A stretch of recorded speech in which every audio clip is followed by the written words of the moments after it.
Hello বন্ধুরা, কেমন আছেন সবাই? আশা করি সবাই ভালো আছেন। গল্পগুলো ভালো লাগলে অবশ্যই লাইক করবেন, কমেন্ট করে জানিয়ে দেবেন। চ্যানেলে যদি নতুন হয়ে থাকেন অবশ্যই সাবস্ক্রাইব করে পাশে থাকা বেল আইকনটি প্রেস করে রাখুন। আজকের গল্প দ্বিতীয় বসন্ত, লেখা আরেব্বা চৌধুরী, পর্ব সংখ্যা 13।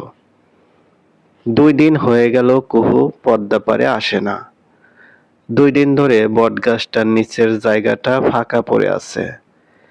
যেখানে দুপুর হলে রঙের বক্স, ক্যানভাস আর বাচ্চাদের কোলাহলে মুখর হয়ে উঠত চারপাশ, সেখানে এখন কেবল পদ্মার ঢেউয়ের শব্দ। কুহু রেখে যাওয়া কিছু স্মৃতি যেন বাতাসে মিশে আছে, অথচ মানুষটা নেই। বাচ্চারাও আর আগের মতো আসে না। শেরিয়ার আর ওয়াজের অবশ্য আসা বন্ধ হয়নি। গত 2 দিন ধরে সকাল হলেই পদ্মা পাড়ে এসে বসে থাকে সে। কখনো ক্যামেরা হাতে নদীর ছবি তোলে, কখনো অন্যমনস্ক হয়ে তাকিয়ে থাকে সেই জায়গাটার দিকে যেখানে কুহু বসে ঘন্টার পর ঘন্টা ছবি আঁকত। সন্ধ্যা নামলে একরাশ হতাশা নিয়ে বাড়ি ফিরে যায়। আজও সকাল থেকে অপেক্ষা করতে করতে বিকেল গড়িয়ে গেল, কুহু এলো না। হঠাৎ দূরে ঝোমা আর রাহিনকে দেখতে পেয়ে শেহরিয়ার প্রায় দৌড়ে তাদের সামনে গিয়ে দাঁড়ালো। হাঁপাতে হাঁপাতে প্রশ্ন করলো, তোমাদের কুহু দিদি পদ্মা পাড়ে আসে না কেন? বাচ্চা দুটো একে অপরের মুখের দিকে তাকালো। তারপর রাহিন খুব স্বাভাবিক ভঙ্গিতে বলল, দিদির তো বিয়ে হয়ে গেছে। কথাটা যেন বজ্রপাতের মতো এসে আঘাত করলো শেহরিয়ারের বুকে। মুহূর্তের মধ্যে তার মুখের সমস্ত হাসি হারিয়ে গেল। কি? ঝুমা মাথা নেড়ে বলল, হ্যাঁ, কুহু দিদি নিজেই বলেছে। শেহরিয়ার কয়েক সেকেন্ড নির্বাক হয়ে দাঁড়িয়ে রইল। তারপর শুকনো ঠোঁট ভিজিয়ে খুব আস্তে বলল, মজা করো না তো। আমি মজা করছি না, রাহিন এবার বলল, সত্যি বলছি। দিদি বলেছে সে আর এখানে আসবে না, তাই আমরাও আর আগের মতো আসি না। আগে তো দিদির জন্যই আসতাম।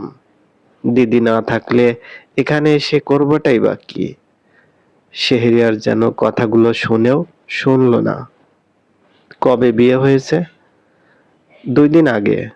2 দিন শব্দটা তার মাথার ভিতর বারবার প্রতিধ্বনিত হতে লাগলো। 2 দিন ধরে সে এখানে এসে কুহুর অপেক্ষা করেছে, অথচ সেই 2 দিনেই কুহু অন্য কারো জীবনের অংশ হয়ে গেছে। সে আর কোনো প্রশ্ন করল না। ধীরে ধীরে বটগাছটার নিচে গিয়ে বসে পড়ল। চারপাশে একই নদী, একই বাতাস, একই বিকেল, শুধু কুহু নেই। হঠাৎ তার মনে পড়ল সেই দিনটার কথা, যেদিন কুহু রাগ করে সবকিছু গুছিয়ে চলে যাওয়ার সময় নিজের একটি রঙের তুলি ফেলে গিয়েছিল। শেরিয়ার হাতটা অজান্তে পকেটের দিকে চলে গেল। তুলিটা এখনো তার কাছেই আছে। ধীরে ধীরে পকেট থেকে সেটি বের করলো। ছোট্ট একটা পুরনো ব্রাশ। কত সাধারণ একটা জিনিস, অথচ আজ সেটাকেই মনে হলো পৃথিবীর সবচেয়ে মূল্যবান স্মৃতি। ব্রাশটার দিকে তাকিয়ে থাকতে থাকতে শেহরিয়ারের চোখ ঝাপসা হয়ে এলো।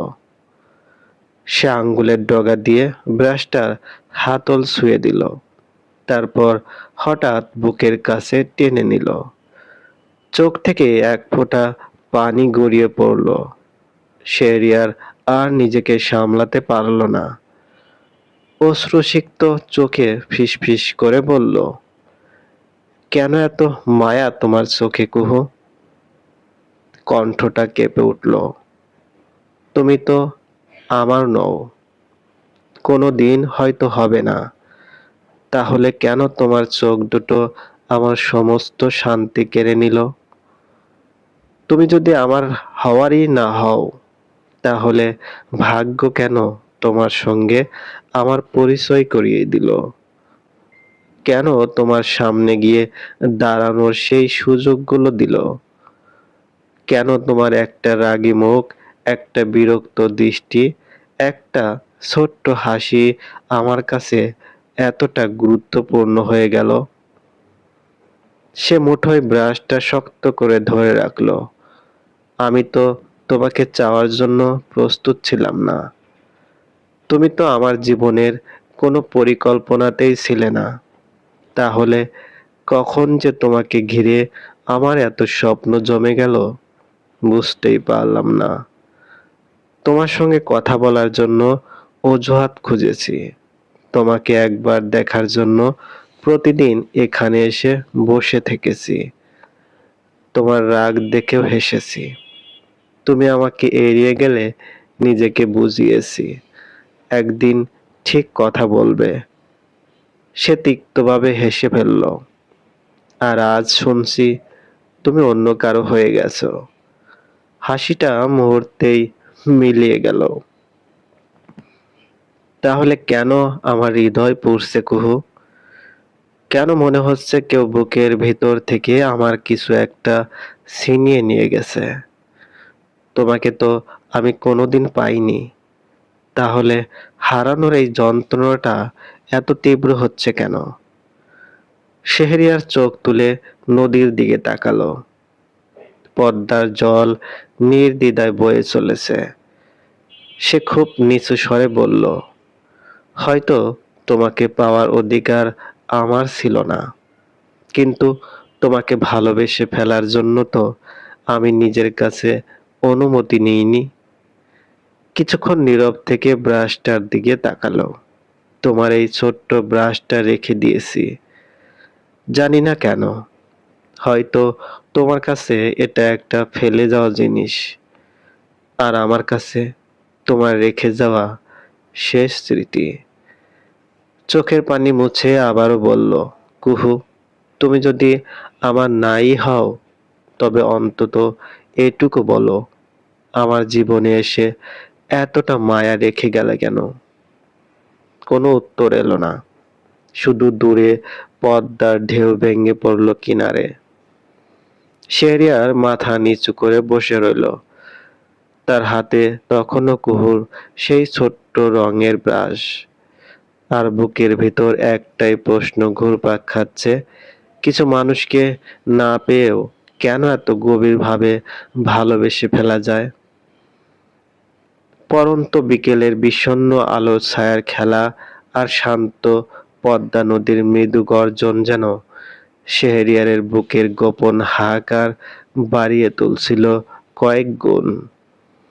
নদীর বুকে কোনো কোনো ট্রলার ভেসে চলেছে অনেক দূরে। জেলেরা জাল গুটিয়ে বাড়ি ফেরার পথ ধরেছে। প্রতিটা জীব প্রজাতি যেন নিজের নিজের নীড়ে ফিরছে। আর একমাত্র শেহরিয়ারই এই সুবিশাল পৃথিবীর মাঝে সম্পূর্ণ নিঃস্ব, আশ্রয়হীন একটি সত্তা হয়ে বটবৃক্ষের নিচে শিকড় গেড়ে বসে আছে। বাতাসে একটু রুক্ষ রূপ নিতেই নদীর ছিটকে আসা জলকণা ওর চেহারায় এসে আছড়ে পড়ল। সেগুলোর মধ্যে যেন মিশে থাকে নোনা জলের স্বাদ, যে জলের আসল জন্ম ওর নিজের চোখের কোণায়। মানুষের মন কি সত্যি এত দুর্বল? কিভাবে একটি অচেনা কিংবা অল্প চেনা মানুষ অল্প কিছু দিনের ব্যবধানে পুরো অস্তিত্বের উপর এভাবে একচ্ছত্র নিয়ন্ত্রণ প্রতিষ্ঠা করে ফেলে? শেহরিয়ার তো কেবল ছবি তুলতে ভালোবাসতো। নদীর মেজাজ, আকাশের ক্যানভাস কিংবা কোনো মেঠো মানুষের অবিকল অনুভূতি লেন্স বন্দি করাই ছিল তার একমাত্র সাধনা। জীবনের পথ ছিল একটা সোজা সরল রেখার মতো। সেখানে আবেগের কোনো বাঁধ ভাঙার তুফান ছিল না। হৃদয় ভেঙে গুঁড়ো হওয়ার কোনো ঝুঁকি ছিল না। কিন্তু কুহু নামের সেই শান্ত, জেদি আর নিবৃত্তচারী মেয়েটি হুট করে এসে সেই নিখুঁত সরল রেখাটাকে কেমন দুমড়ে মুচড়ে দিল। প্রথম দিনের কথা আজও কত স্পষ্ট শেহরিয়ারের মনে। নদীর ঘাটে ক্যানভাস বসিয়ে মেয়েটি একা মনে তুলির আঁচড় কাটছিল। শেহরিয়ার যখন নিজের অজান্তেই প্রথমবার ক্যামেরা বাড়িয়ে ধরেছিল কুহুর ফ্রেমের দিকে, মেয়েটি তখন ভীষণ বিরক্ত নিয়ে ফিরে তাকিয়েছিল। চোখের সেই তীব্র চাহনি আর অহংকারী চাহনিতেই যেন এক অদ্ভুত তীব্র বিষাক্ত মাদকতা ছিল, যা শেহরিয়ারকে প্রথম দিনের প্রথম ক্ষণেই চিরদিনের জন্য বন্দী করে ফেলেছিল। তারপর থেকে তো কেবল অজুহাত খোঁজা। মেয়েটি রোজ বিকেলে এই বিশাল বটগাছের সুশীতল ছায়ায় এসে বসত। গ্রাম জুড়ে যত দুরন্ত, দুর্ধর্ষ আর চঞ্চল শিশু ছিল, সব যেন কুহুর রঙিন জাদুদণ্ডের ছোঁয়ায় মন্ত্রমুগ্ধ হয়ে এক জায়গায় এসে জড়ো হতো। কুহু তাদের হাসি মুখে আঁকা শিখাত। কেউ ভুল করলে মিষ্টি হেসে শুধরে দিত, আবার কখনো বা কোনো ছোট্ট শিশুর গালে আলতো করে আলপনা এঁকে দিত নিজের হাতে থাকা রঙের তুলি দিয়ে। শেহরিয়ার দূরে থেকে প্রতিদিন অবাক চোখে কেবল এই একটি দৃশ্যরই পুনরাবৃত্তি দেখত। প্রতি বিকেলেই মনে হতো পৃথিবীর যত সৌন্দর্য আর মাধুর্য জমা হয়ে আছে কেবল ওই একটা নির্দিষ্ট বৃত্তের মধ্যে। কুহুর প্রতিটি চালচলন, তার শাড়ির আঁচলের মৃদু ওরাইরি বাতাসের সঙ্গে যুদ্ধ করে কপালে এসে পড়া একগুচ্ছ অবাধ্য চুল বারবার সরানোর মিষ্টি চেষ্টা, সবকিছু শেহরিয়ারের ক্যামেরার লেন্সকে ছাড়িয়ে সোজাসুজি এসে আঘাত করত তার অবচেতন হৃদয়ে। কিন্তু শেহরিয়ার কোনোদিনই সাহসী হতে পারেনি। সে নিজের ভালোবাসাকে কুহুর সামনে পরিষ্কার করে তুলে ধরার সাহসটুকুও কোনোদিন জমিয়ে তুলতে পারেনি। হয়তো বুক চাপা এক ভীতি ছিল, যদি কুহু রেগে যায়, যদি মেয়েটি আর কখনো এই ঘাটে এসে না বসে, যদি এই মিষ্টি সম্পর্কটুকু অঙ্কুরেই বিনষ্ট হয়ে যায়। তাই সে আড়ালে থেকেই সন্তুষ্ট ছিল। কিন্তু আজ আজ সমস্ত আড়াল ভেঙে পড়েছে, আর ছাই হয়ে গেছে তার প্রতিটি স্বপ্নের কেল্লা। কুহুর নাকি বিয়ে হয়ে গেছে, বাক্যটা বারবার তার স্নায়ুতে বিঁধছে সুচালো এক পেরেকের মতো। কাউকে না জানিয়ে, কোনো জানান না দিয়ে এত দ্রুত একজন মানুষ কিভাবে অন্য কারো জীবনের অংশ হয়ে যেতে পারে? শেহরিয়ার কি তবে একটা ধোঁকা, একটা অবাস্তব অলীক স্বপ্নের মধ্যে বাস করছিল এতদিন?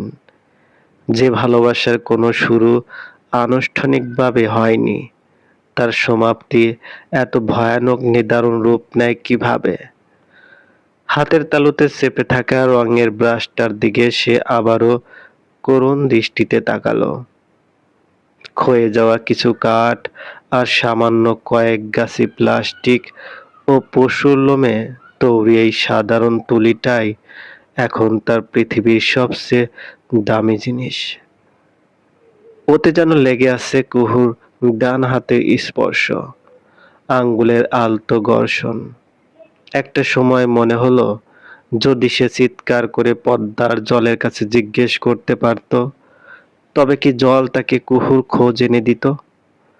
নদী কেবল বয়ে চলতে জানে, বুকের ভিতর জমে থাকা দীর্ঘ শ্বাসগুলোকে আপন গতিতে টেনে নিয়ে বিসর্জন দিতে জানে, কিন্তু কোনো হারিয়ে যাওয়া ঠিকানা ফেরত দিতে জানে না।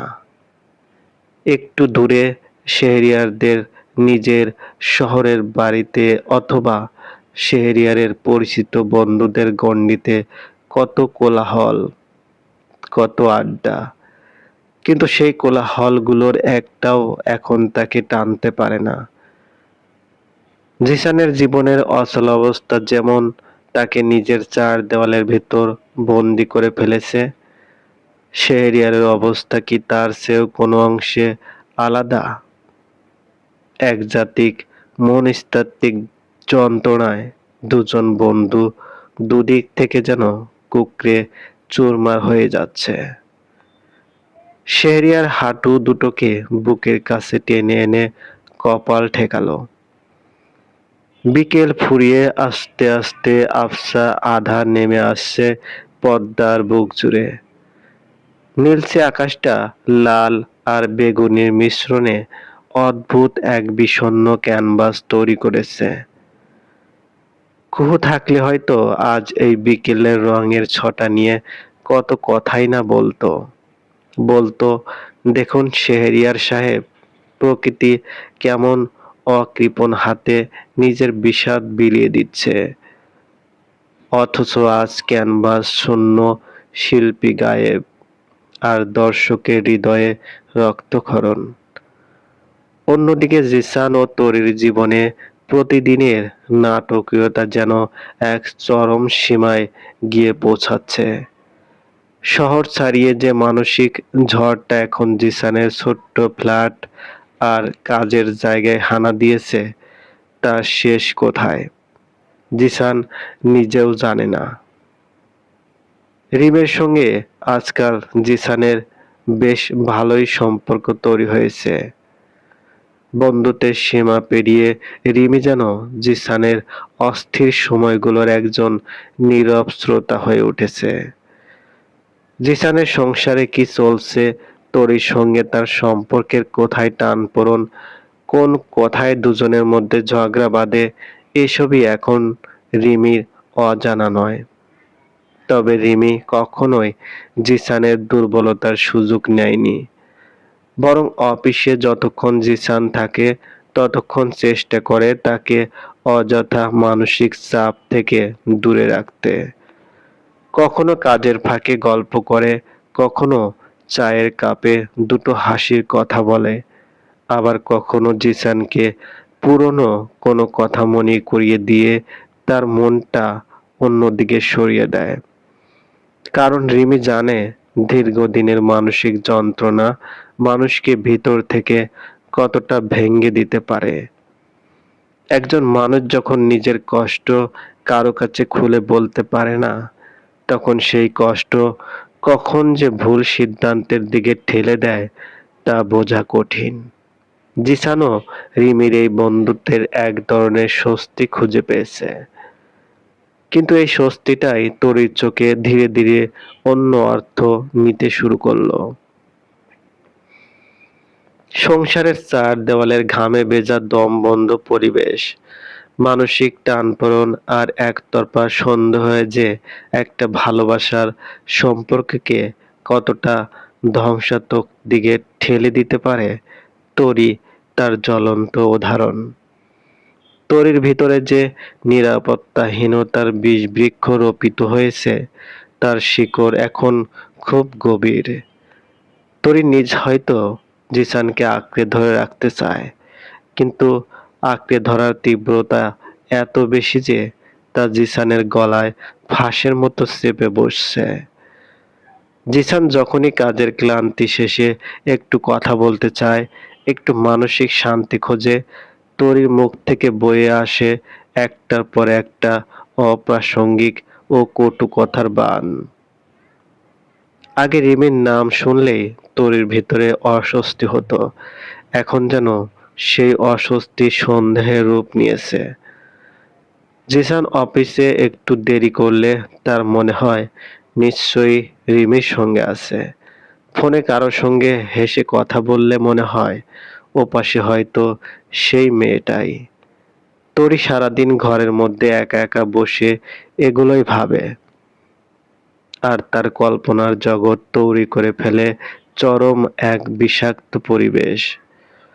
একদিন হঠাৎ তার জিসানকে বলল, আমি তোমার অফিসে যাব।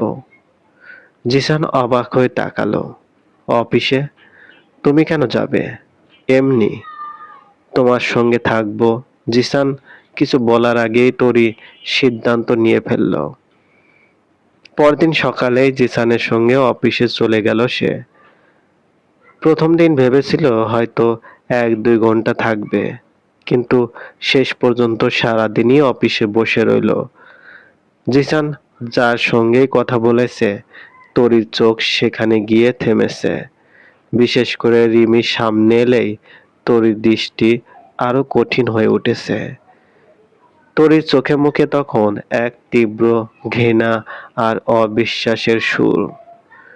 রিমি কাজের সূত্রে জিসানের ডেস্কে ফাইল দিয়ে গেলে তরি যেন জিসানের দিকে তক্ষক দৃষ্টিতে চেয়ে থাকে। রিমি বিষয়টা বুঝতে পারলেও কিছু বলল না। সে এক অভিজ্ঞ কর্মজীবীর মতো কেবল নিজের গম্ভীরতা বজায় রাখল আর নিজের কাজটুকু করে গেল। কিন্তু মানুষের মানসিক সীমা বলে তো একটা কথা থাকে। অফিসের অন্য সহকর্মীরাও কানাঘুষো শুরু করলো। কাচের ঘেরা ঘরের ভেতরে বসে একজন স্ত্রীর এই প্রহরীর মতো পাহারা দেওয়া কোনো সাধারণ ঘটনা নয়। সবার চোখেই জিসান এক অস্বস্তিকর তামাশার পাত্রে পরিণত হচ্ছিল দিন দিন। দিন শেষে জিসান অফিস থেকে বের হওয়ার সময় তরিও তার সঙ্গে বেরিয়ে এলো, যেন স্বামীকে এক মুহূর্তের জন্য চোখের আড়াল করতে রাজি নয়। এরপর থেকে বিষয়টা ধীরে ধীরে অভ্যাসে পরিণত হলো। জিসান অফিসে যাবে, তরিও যাবে। জিসান দুপুরে খাবার খাবে, তরি পাশে থাকবে। অফিস ছুটি হলে দুজন একসঙ্গেই বাড়ি ফিরবে। সম্পর্কের এই অতিরিক্ত নজরদারি জিসানকে ক্রমশ নিঃশ্বাসহীন করে ফেলছিল। তার মনে হচ্ছিল সে কোনো স্বাধীন মানুষ নয়, বরং এক সাজাপ্রাপ্ত আসামি যাকে 24 ঘন্টা সিসিটিভি ক্যামেরা দিয়ে পর্যবেক্ষণ করা হচ্ছে। রিমি দূর থেকে সবকিছু দেখত আর দীর্ঘশ্বাস ফেলত। সে বুঝতে পারছিল তরি জিসানকে ভালোবাসে, কিন্তু সেই ভালোবাসার সঙ্গে ভয় এতটাই মিশে গেছে যে ভালোবাসাটা ধীরে ধীরে পাহারায় পরিণত হচ্ছে। আর এই অতি পাহারা যে জিসানকে তার থেকে আরো বহু যোজন দূরে ঠেলে দিচ্ছে, তা তরির মতো অন্ধ প্রেমিকা বা সন্দেহপ্রবণ নারী বুঝতে অক্ষম। আর জিসান প্রতিদিন নিজের সংসার থেকে পালিয়ে একটু স্বস্তি খুঁজতে অফিসে আসে, অথচ এখন অফিসেও সেই সংসারের ছায়া তার পিছু ছাড়ছে না। অফিসের প্রতিটি কাজ, মিটিং কিংবা সামান্য কফি ব্রেকেও সে এখন এক ধরনের অনাকাঙ্ক্ষিত শিকল অনুভব করে। রিমি চাইলেও এখন আর জিসানের পাশে গিয়ে স্বাভাবিকভাবে দাঁড়াতে পারে না, কারণ সে জানে তার একটা সামান্য সাধারণ কথাই জিসানের ঘরের ভিতরে নতুন কোনো তৃতীয় বিশ্বযুদ্ধের সূচনা ঘটাবে। জিসানের বিষণ্ণ চোখগুলোর দিকে তাকালে রিমিরও বড় কষ্ট হয়, অথচ তার কিছু করার নেই। কেটে গেছে আরো 2 দিন। এই 2 দিনে শেহরিয়ারের জীবন যেন আরো নিস্তেজ হয়ে গেছে। সকাল, দুপুর, সন্ধ্যার হিসাব তার কাছে এখন আর আলাদা কিছু নয়। সময় কেবল নিজের নিয়মে চলে যাচ্ছে, অথচ শেহরিয়ার একই জায়গায় থেমে আছে। পৃথিবীর স্বাভাবিক গতি ব্যাহত হয়নি একটুও। সূর্যের উদয় আর অস্তর নিয়ম ভাঙেনি। পদ্মায় স্রোতের তীব্রতা কমেনি। নদীর ধারের রাখাল ছেলেরা প্রতিদিনের মতোই গরু নিয়ে ঘরে ফিরেছে। থামে গেছে শুধু একটা মানুষের মনের স্পন্দন আর তার জীবনের স্বাভাবিক গতিপথ। আজও পদ্মপাড়ের সেই চেনা জায়গাটায় এসে বসে আছে সে। চুলগুলো এলোমেলো হয়ে কপালের উপর পড়ে আছে। বাতাসে উড়ছে সেই রুক্ষ চুলগুলো। মুখে কয়েকদিনের অযত্নের ছাপ, গালের কোষে হালকা খোঁচা খোঁচা দাড়ি গজিয়েছে। চোখের নিচে ক্লান্তির কালি স্পষ্ট হয়ে উঠে এসেছে। যে ছেলেটা একসময় আয়নার সামনে দাঁড়িয়ে জামার ভাঁজ ঠিক করত, চুলে হাত বুলিয়ে তারপর বাইরে বের হতো, সেই শেহরিয়ারই এখন নিজের দিকে তাকানোর প্রয়োজনটুকু অনুভব করে না। পোশাকের বিষয়ে তার যে নিখুঁত রুচিবোধ ছিল, তাও যেন বিলীন হয়ে গেছে শূন্যে। কাপড়-চোপড়ও কেমন যেন অগোছালো, অপরিষ্কার। হাতে থাকা ঘড়িটা কখনো ঠিক মতো পরে, কখনো খুলে পাশে রেখে দেয়। ফোনটা পাশে পড়ে থাকে, চার্জ ফুরিয়ে হয়তো বন্ধ হওয়ার উপক্রম। কিন্তু কোনো কল বা বার্তার প্রতি তার বিন্দুমাত্র আগ্রহ নেই। বন্ধুরা হয়তো তার খোঁজ নেওয়ার চেষ্টা করেছিল, কিন্তু এই বাহ্যিক দুনিয়া থেকে শেহরিয়ার যেন সম্পূর্ণ বিচ্ছিন্ন হয়ে গেছে। একসময় যে ক্যামেরাটা ছিল তার নিত্য সঙ্গী, সেটাও আজকাল ব্যাগের ভিতর পড়ে থাকে অনাদরে, অবহেলায়। কত স্বপ্ন জড়িয়ে ছিল ওই ছোট্ট ডিজিটাল ডিভাইসটার মধ্যে। ফটোগ্রাফি ছিল শেহরিয়ারের আবেগ, তার শখ, তার শ্বাস-প্রশ্বাসের মতো। নদীর ভাঙা গড়ার খেলা, বিকেলের সোনাঝরা নরম আলো, কোনো বৃদ্ধ মানুষের মুখের চামড়ার প্রতিটি ভাঁজে লুকিয়ে থাকা জীবন সংগ্রামের গল্প, কিংবা আকাশের পুঞ্জীভূত মেঘের রূপ বদল, সবকিছুই তার ছোট্ট ক্যামেরার ফ্রেমে আটকে রাখতে ভীষণ ভালোবাসতো সে। একটা সুন্দর দৃশ্য দেখলে বা মনের মতো কোনো আলো ছায়ার ভারসাম্য পেলে ওর চোখে আলাদা রকমের উচ্ছ্বাস ফুটে উঠত। বন্ধুদের টেনে এনে দেখাতো তার লেন্সবন্দি শিল্প। এখন সেই ক্যামেরাটা হাতে নিয়েও ছবি তুলতে ইচ্ছে করে না। কিসের এত ছবি? ছবি তো কেবল বাইরের খোলসটাকে বন্দি করে। মনের ভেতরে যে শূন্যতা, ক্যানভাস জুড়ে যে বিশাল খাকা প্রান্তর তৈরি হয়েছে, তাকে বন্দি করার মতো কোনো লেন্স কি এই পৃথিবীতে আবিষ্কার হয়েছে? আজ ব্যাগ খুলে ক্যামেরাটা বের করলো শেহরিয়ার। কিছুক্ষণ সেটার ধাতব আর প্লাস্টিকের তৈরি ঠান্ডা বডিটার দিকে নিস্পৃহ চোখে তাকিয়ে রইল। লেন্সের ক্যাপটা খুলল না পর্যন্ত। তারপর আবার একটা দীর্ঘশ্বাস ফেলে ব্যাগের ভিতর ঢুকে রেখে দিল। কিসের ছবি তুলবে? তার নিজের জীবনটাই তো এখন একটা অসম্পূর্ণ ঝাপসা ছবির মতো, যে ছবির ফোকাস নষ্ট হয়ে গেছে, যেখানে আলোর চেয়ে অন্ধকারের পরিমাণই শতগুণ বেশি। পদ্মার জল নিরবিচ্ছিন্নভাবে বয়ে যাচ্ছে। নদীর গভীর থেকে আসা ভেজা বাতাস এসে মাঝে মধ্যে তার এলোমেলো চুলগুলো আরো ছড়িয়ে দিচ্ছে। শেহরিয়ার সেদিকে সামান্য ভ্রূক্ষেপও করল না। শূন্য দৃষ্টিতে তাকিয়ে রইল ওপারের অস্পষ্ট গ্রামগুলোর দিকে। চোখের সামনে বারবার একটা মুখ ভেসে উঠছে। কোনোভাবেই সে সেই মুখটাকে তাড়িয়ে দিতে পারছে না। কুহু, তার সেই গম্ভীর অথচ অসম্ভব মায়াবী মুখ। শেহরিয়ার দু হাতে মুখ ঢেকে দীর্ঘশ্বাস ফেলল। তুমি সত্যিই আমাকে এত সহজে ভুলে গেলে কুহু? কোনো উত্তর নেই, শুধু পদ্মার ঢেউ এসে অনবরত তীরে আছড়ে পড়ছে। নদীর কোনো তাড়া নেই শেহরিয়ারের প্রশ্নের জবাব দেওয়ার। প্রকৃতি তার নিজের মেজাজে অবিচল। শেহরিয়ার ধীরে ধীরে মাথা তুলে নদীর দিকে তাকালো। চোখের দৃষ্টিটাও আজ বড্ড ক্লান্ত। যে চোখে ছিল অসীম কৌতূহল, আজ সেখানে কেবল শ্রাবণ মেঘের কালো মেঘ জমাট বেঁধেছে। রোজকার মতো আজও পদ্মা পাড়ে এসে বটগাছটার নিচে বসে পড়ল শেহরিয়ার আরওয়াজ। জায়গাটা এখন তার কাছে কেবল একটা নদীর পাড় নয়, বরং এক পবিত্র তীর্থক্ষেত্র কিংবা কোনো পুরনো স্মৃতিসৌধ। এখানে কুহুর অসংখ্য স্মৃতি ছড়িয়ে আছে। এই বটগাছের শিকড়গুলোই যেন আটকে আছে কুহুর গলার হালকা আওয়াজ, তার শাড়ির সুবাস, আর তার তুলির আঁচড়ের গন্ধ। বটগাছটার নিচে বসলে শেহরিয়ারের বিভ্রম হয়। মনে হয় এই বুঝি রঙের বক্সটা এক হাতে আর ক্যানভাসটা অন্য হাতে নিয়ে মেয়েটা এসে দাঁড়াবে। এই বুঝি সেই চেনা ভঙ্গিতে কপাল কুঁচকে বিরক্ত মুখে বলবে, আপনি আবার এসেছেন? আপনার কি আর কোনো কাজ নেই শেহরিয়ার সাহেব? শেহরিয়ার ব্যাগ থেকে ক্যামেরাটা বের করলো। ব্যাগের ভেতর ক্যামেরা রাখা আর বের করার এই যন্ত্রচালিত প্রক্রিয়াটাই এখন তার একঘেয়ে জীবনের প্রধান অবলম্বন। সে ক্যামেরার সুইচটা অন করলো। স্ক্রিনে ভেসে উঠল ছবিগুলো।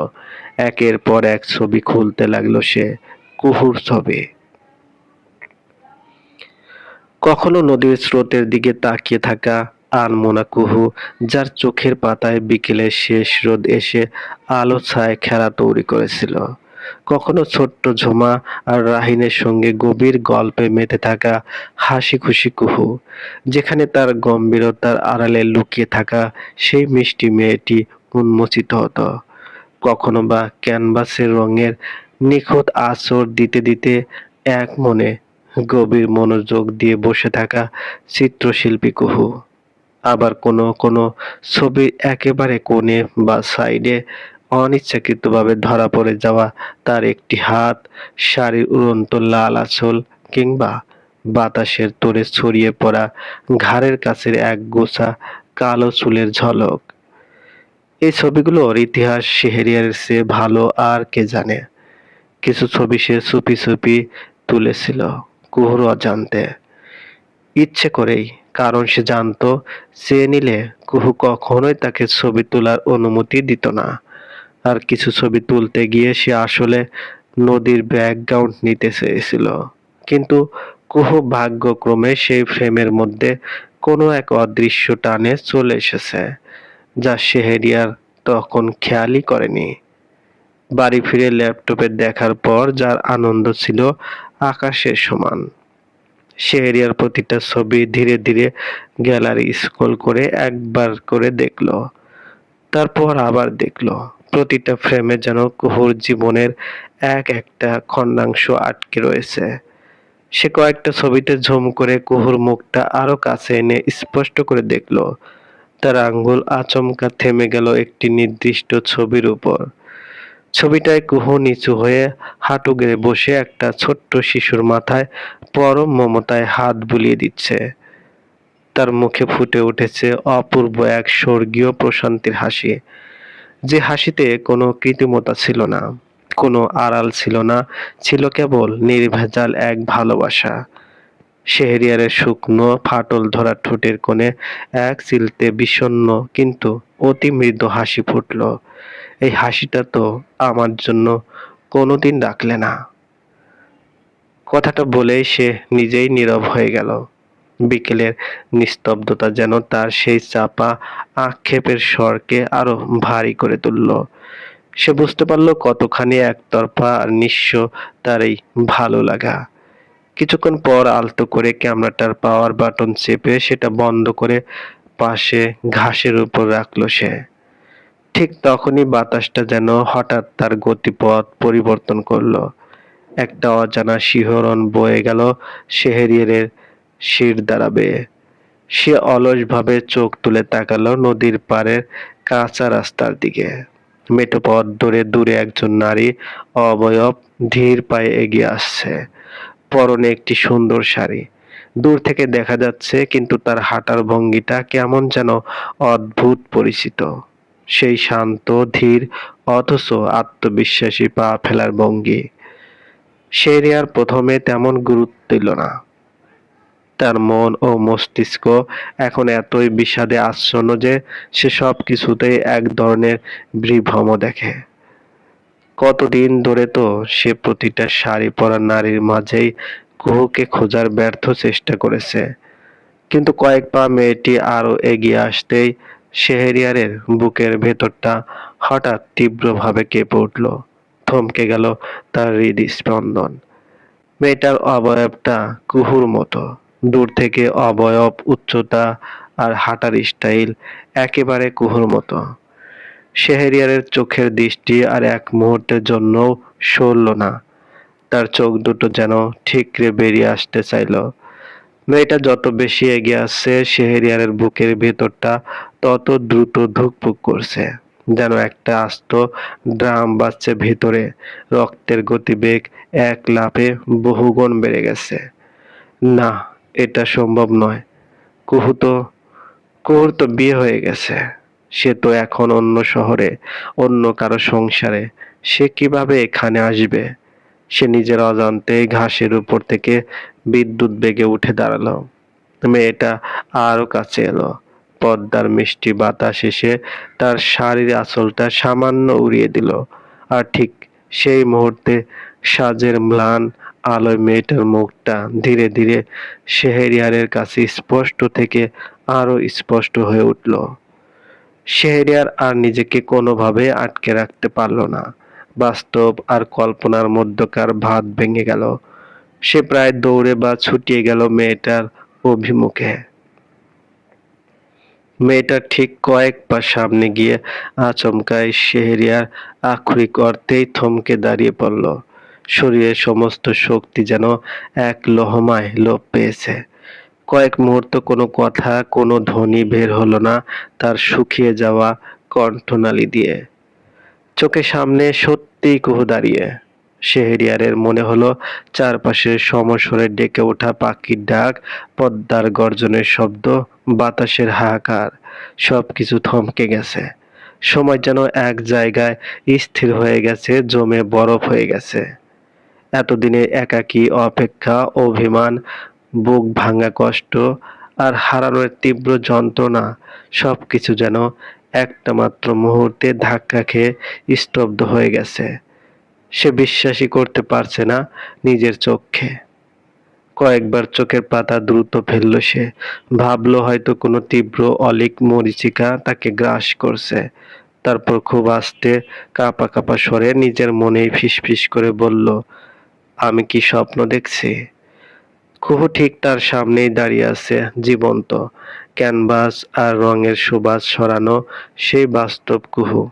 শেহরিয়ার কেবল অপলক পলকে তাকিয়েই রইল, যেন আর একটু পর চোখের পাতা খুললেই এই রঙিন ছায়াটা কুয়াশার মতো বাতাসে মিলিয়ে যাবে।